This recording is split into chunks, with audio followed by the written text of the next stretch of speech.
Hi friends, welcome back to the Little Red Cottages. One of the projects I decided to take on this past summer was building a porch cover over the sliding glass doors in the den. It's no fun stepping out directly into the weather, especially if it's wet or snowy. So, with my limited building skills, I got to work. Let me know what you think.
It's made a noticeable difference in the warmth of the den this winter without having so much draft, not to mention how nice it is having a dry place to step out. And I think the winter birds are enjoying the cover as well.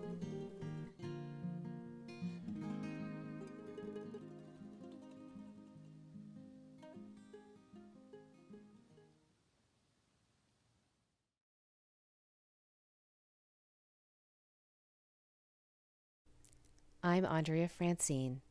Thanks for watching. I hope that you will come back and join me speaking my piece right here at the Little Red Cottages. If you enjoyed this video, please like and share. Remember to subscribe on YouTube and follow Little Red Cottages on Instagram.